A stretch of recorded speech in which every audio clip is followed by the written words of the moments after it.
हैं। जीवन में बड़ा लक्ष्य हासिल करना चाहते हो तो अपनी योग्यता को निखारना चाहिए। योग्यता से ही मुश्किल काम आसानी से पूरे हो जाते हैं। साथियों, मुश्किल लक्ष्य निभाने हो, पूरे करने हो तो अपनी योग्यता को निखारिए। योग्यता आफ्टर ऑल है क्या? हर चीज के लिए अपनी अपनी योग्यता चाहिए। अगर आप नाव चलाना नहीं जानते तो फिर नौकायान की प्रतियोगिता में कैसे जीतोगे, है कि नहीं? अगर आप क्रिकेट खेलना नहीं जानते तो फिर आप क्रिकेट के अंदर पार्टिसिपेट कैसे करोगे?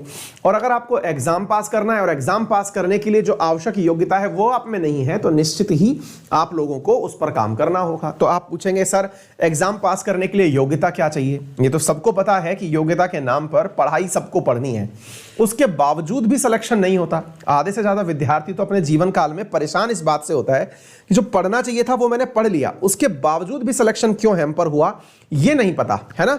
तो उसका जवाब क्या है ना साथियों, कि हम लोगों को पढ़ना तो समझ में आता है। आज ऑनेस्टली मैं अक्सर विद्यार्थियों को हर क्लास में इस लाइन के बारे में बोलता हूं।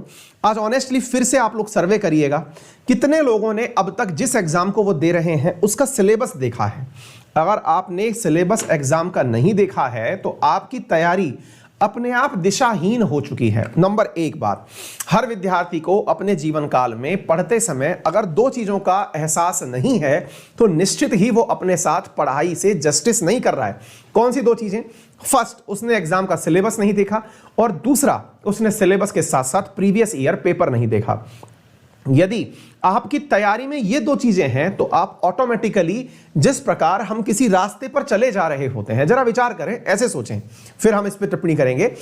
कभी आप लोगों ने एक गाड़ी उठाई और गाड़ी निकाल के चल दिए। आप एक रास्ते पर हैं जिस पर आपको नहीं पता कि यह रास्ता कहां जाता है। आप कितनी देर उस रास्ते पर चल पाएंगे? मुश्किल से मुश्किल 5 से 10 किलोमीटर चलेंगे और आप रास्ते में रुक करके पूछने लग जाएंगे कि भैया ये कौन सी जगह रास्ता जाता है। हम जब व्हीकल चला रहे होते हैं तो एक बार भी गलत रास्ते पर जाते ही हमें जो बेचैनी होती है, ऐसी बेचैनी हमें पढ़ते समय क्यों नहीं होती? हम जीवन के इतनी बड़ी गाड़ी में सवार हैं, है ना? हमको अपने लक्ष्य तक पहुंचना है, बहुत कुछ बनना है, फिर भी हम अपने लक्ष्य पर जाते समय बेचैनी क्यों नहीं लाते कि मैं सही रास्ते पे तो जा रहा हूं ना, मेरी तैयारी सही दिशा में तो जा रही है ना? जा रही है तो क्या ये इतनी अच्छा? और सोचिए, मैंने आपको ये कह दिया, जरा इससे रिजेंबल करिएगा और रिलेट करिएगा। आप अपने घर से निकले किसी भी शहर के लिए, आपको रास्ता कंफर्म करने के लिए रुककर पूछना पड़ता है कि साहब ये सही जगह जा रहा है ना? अब जरा विचार करें, आपने उस रास्ते को पकड़ भी लिया जो सही जगह जा रहा है। दूसरा सवाल आपका क्या बनता है? अब भाई रोड पर तो हम आ गए, अब रोड पर आ गए तो क्या हम उस डेस्टिनेशन तक पहुंच जाएंगे? बोले क्यों? बोले मैं तो गाड़ी 5 किलोमीटर प्रति घंटे की रफ्तार से चलाऊंगा, या फिर मैं तो बहुत बिल्कुल लुढ़कते लुढ़कते चलेंगे, पहुंच ही जाएंगे, सड़क ले ही जाएगी।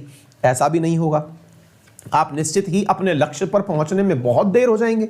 इसका मतलब आपको सबसे पहले तो दिशा पता हो कि आपको जाना कहां है, दिशा के बाद गति पता हो कि आप किस गति से जाना चाहते हैं, क्योंकि यह तो आप पर निर्भर करता है कि आप अपने एग्जाम को 1 साल में क्वालिफाई करना चाहते हैं कि पंचवर्षीय योजना बनाना चाहते हैं। अगर 1 साल में क्वालिफाई करना है तो निश्चित ही आपको 1 साल के हिसाब से गति सेट करनी पड़ेगी ना। कैसे करते हो आप गति सेट? कि भाई जैसे अलवर से दिल्ली 125 किलोमीटर है तो मुझे पता होना चाहिए ना कि मुझे 2 घंटे में पहुंचना है तो 62 की स्पीड से चलना पड़ेगा। अगर मुझे 3 घंटे में पहुंचना है तो 40 की स्पीड से चलना पड़ेगा। ये तो मेरे पता होना चाहिए ना। लेकिन पता नहीं हम कैरियर के समय पे इतने आलसी क्यों हो जाते हैं। जब हमें पता है कि इस एग्जाम में, लेट्स से मान लीजिए कि मैंने कहा कि आपको आरएएस का एग्जाम देना है, आपको पता है कि इतना परसेंटेज मार्क्स के ऊपर सिलेक्शन होता है, तो भाई क्या मैं इतना परसेंटेज मार्क्स लाने की स्थिति में हूं? ये एनालिसिस करना जरूरी है। बस जिस विद्यार्थी ने अपने मतलब जो व्यक्तिगत जीवन है ना, जो उसका मतलब व्यवहारिक जीवन है जिसको वो जी रहा है, वैसा जीवन उसने अपनी परीक्षा में भी अप्लाई कर दिया, तो मुझे यकीन है कि वो हमेशा की तरह मतलब बेरोक टोक तरीके से पास हो जाएगा, है ना।